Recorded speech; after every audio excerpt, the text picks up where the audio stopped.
Assalamualaikum warahmatullahi wabarakatuh.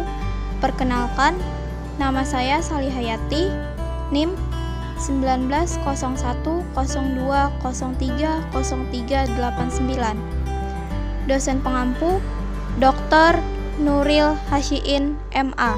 Mata kuliah Fikih Siasah 2, Fakultas Syariah, Prodi Hukum Tata Negara, Lokal D 2019.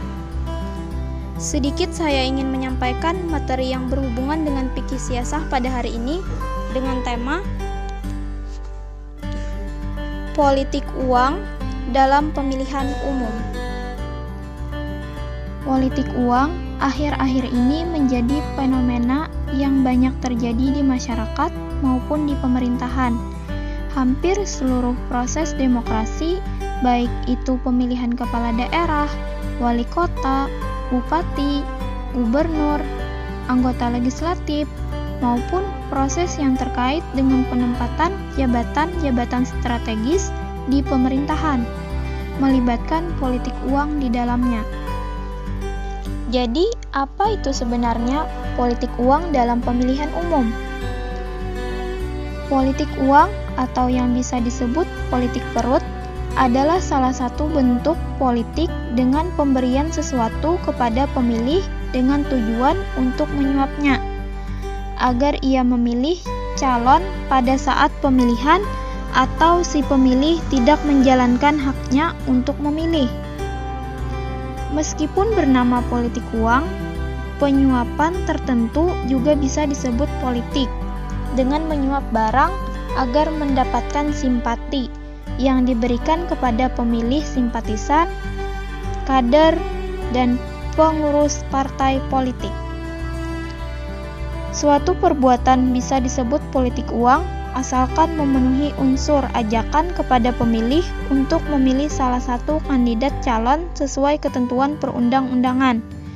Namun sulit membedakan yang mana yang disebut politik uang, yang mana yang disebut sedekah. Akan tetapi, di balik itu perlu diketahui bahwa masyarakat mengaku mau menerima praktek jual beli suara atau politik uang saat pemilihan karena mereka menganggap sebagai rejeki, walaupun akhirnya tidak semua pemilih mau memberikan suaranya kepada kandidat yang memberikan uang saat pemilihan tersebut. Ada beberapa faktor yang menyebabkan terjadinya politik uang.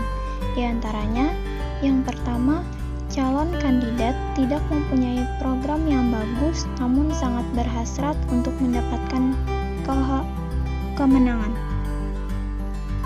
Yang kedua, lemahnya regulasi yang mengatur tentang politik uang pada saat pemilihan. Yang ketiga, kebiasaan yang sudah membudaya di tengah-tengah masyarakat Indonesia, yakni merasa tidak pantas menolak pemberian orang lain dan terbiasa untuk membalas pemberiannya. Politik uang dalam pemilihan umum telah merusak dari tujuan pemilihan umum itu sendiri. Harapan diadakannya pemilihan umum adalah didapatkannya pemimpin berdasarkan rekam jejak, visi misi, serta integritas calon pemimpin. Namun, apabila politik uang telah masuk dalam pemilihan umum, maka logika masyarakat akan dirusak oleh politik uang itu sendiri. Untuk mencegah terjadinya politik uang, bisa diberikan pendidikan politik dan materi tentang fikih siasah kepada masyarakat yang bisa dilakukan oleh siapapun, salah satunya oleh penyelenggara pemilu, dan juga bisa dilakukan oleh para mahasiswa dan mahasiswi. Terima kasih. Wassalamualaikum warahmatullahi wabarakatuh.